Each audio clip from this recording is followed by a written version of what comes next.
Leitura diária. Segundo livro de Crônicas, capítulo 32.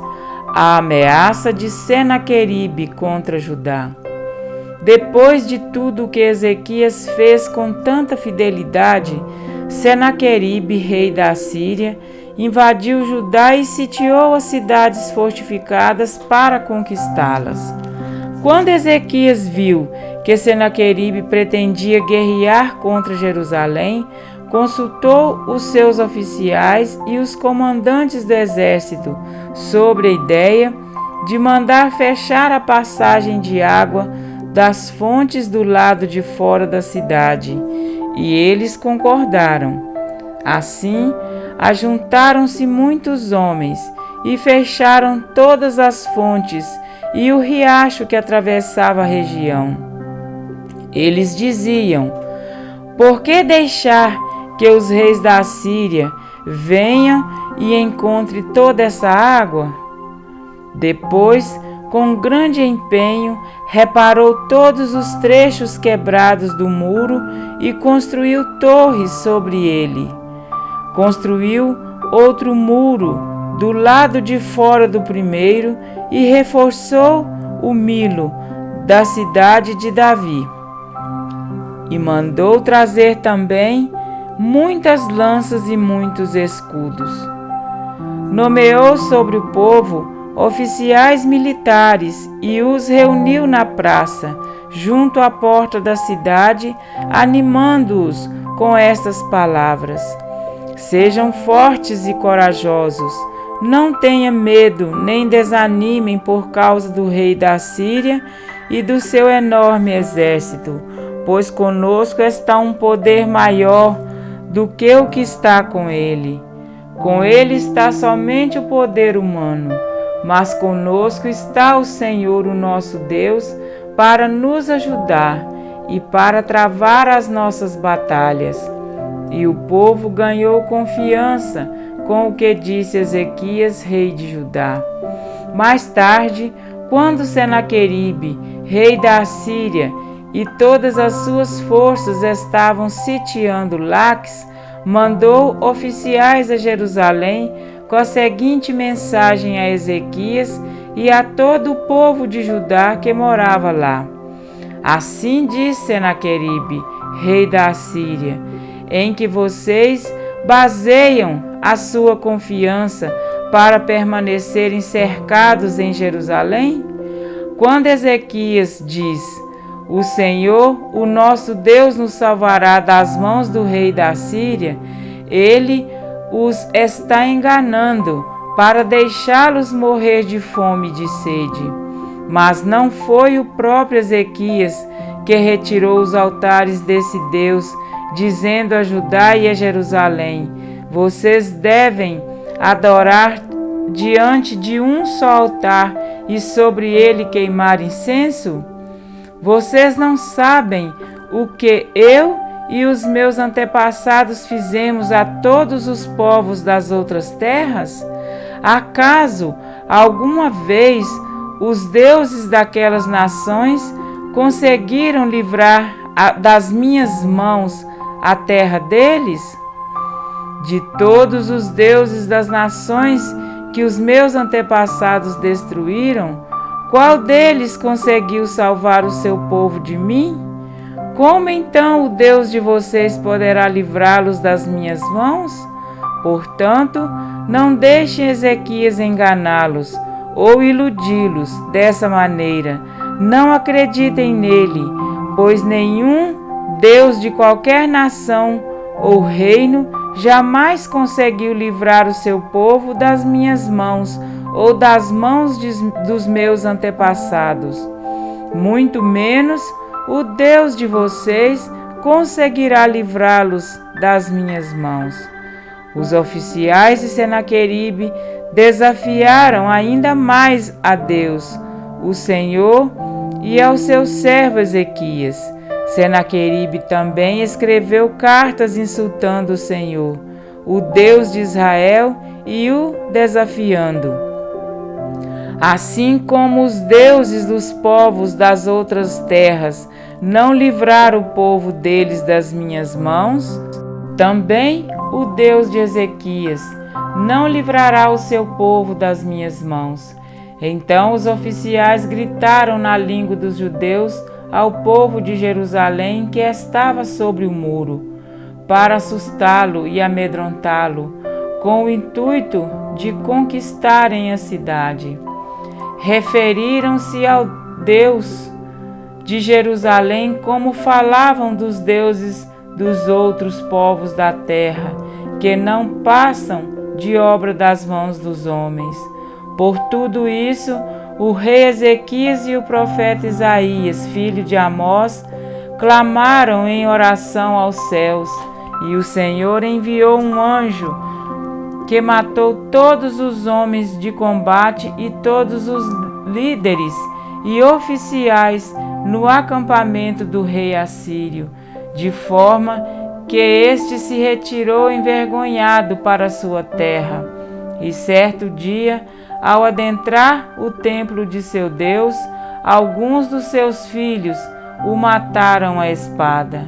Assim, o Senhor salvou Ezequias e o povo de Jerusalém das mãos de Senaqueribe, rei da Síria, e das mãos de todos os outros, e cuidou deles em todas as fronteiras.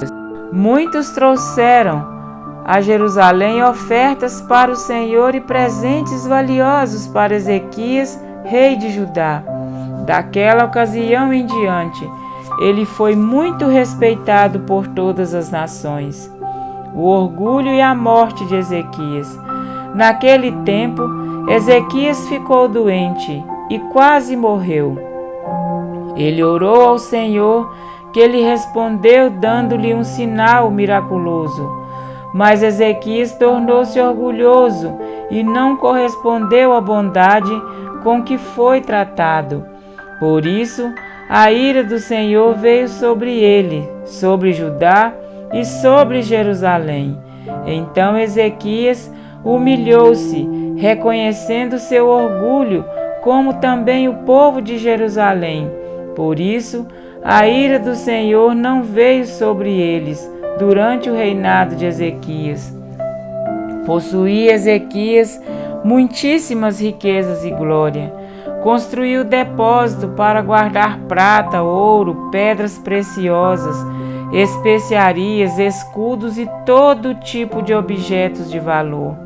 Também construiu armazéns para estocar trigo, vinho e azeite. Fez ainda estábulos para os seus diversos rebanhos e para as ovelhas. Construiu cidades e adquiriu muitos rebanhos, pois Deus lhe dera muitas riquezas. Foi Ezequias que bloqueou o manancial superior da fonte de Giom e canalizou a água para a parte oeste da cidade de Davi. Ele foi bem-sucedido em tudo o que se propôs a fazer. Mas quando os governantes da Babilônia enviaram uma delegação para perguntar-lhe acerca do sinal miraculoso que havia ocorrido no país, Deus o deixou para prová-lo e para saber tudo o que havia em seu coração. Os demais acontecimentos do reinado de Ezequias e os seus atos piedosos estão escritos na visão do profeta Isaías, filho de Amós, no livro dos reis de Judá e de Israel. Ezequias descansou com os seus antepassados e foi sepultado na colina, onde estão os túmulos dos descendentes de Davi. Todo Judá e o povo de Jerusalém prestaram-lhe homenagem por ocasião da sua morte, e seu filho Manassés foi o seu sucessor. Amém? Para refletir, todo Judá e muitos dos filhos de Israel renovaram a sua aliança com Deus e uniram-se a Ezequias e a seus líderes na obra de reavivamento e reforma. Sob a influência da celebração da Páscoa, das mudanças realizadas e da restauração do altar do Senhor, o povo estava vivendo um momento de glória que há muito não se vivia. Foi quando lhe sobreveio repentina tribulação, e o cenário de festa e de celebração deu lugar à atmosfera de guerra e de angústia. Satanás não pôde conter o seu ódio ao movimento que despertou a nação eleita à verdadeira adoração. Usando seus agentes humanos, tentou lançar por terra a fé de Ezequias e de todo o povo.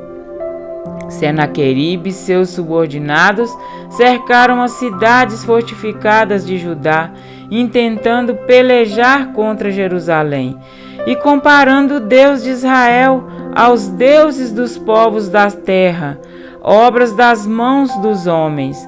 Através de palavras escritas e faladas ao povo de Jerusalém que estava sobre o muro, fizeram de tudo para os atemorizar e os perturbar. A fama da fidelidade de Ezequias ao Deus de Israel havia chegado à Síria, como se vê nas palavras de Senaqueribe aos filhos de Judá.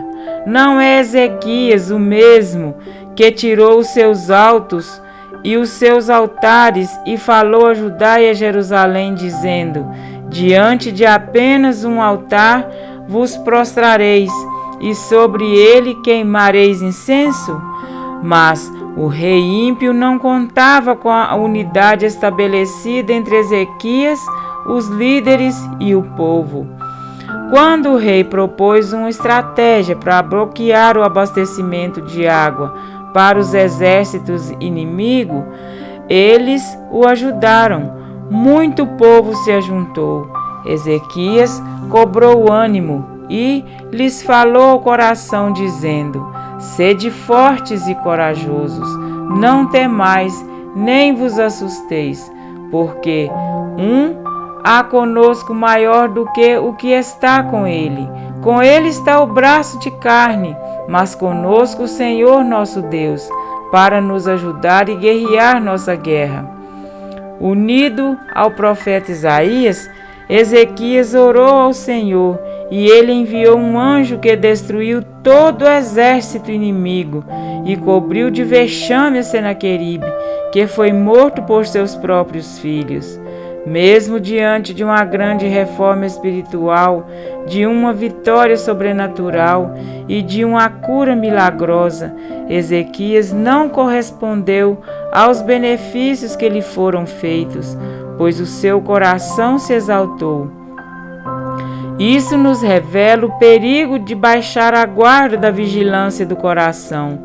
Mesmo o cristão mais consagrado pode tornar-se o mais orgulhoso na proporção das bênçãos recebidas. Afrouxar, nem que seja por um momento, as rédeas da comunhão com o céu, pode significar prejuízos para esta vida ou até mesmo para a eternidade. Ezequias, porém, se humilhou por se ter exaltado seu coração. Um tempo oportuno lhe foi concedido, e ele soube aproveitá-lo, terminando seus dias em paz e sendo honrado pelo povo que, com obras de misericórdia, governou. Sabem, em tempos de guerra ou de paz, o Senhor requer de nós fidelidade. Estamos todos envolvidos em um grande conflito que se encaminha para o fim, enquanto o inimigo de Deus usa das mesmas estratégias. Na guerra ele tenta nos intimidar. Quanto menos vos poderá livrar o vosso Deus das minhas mãos.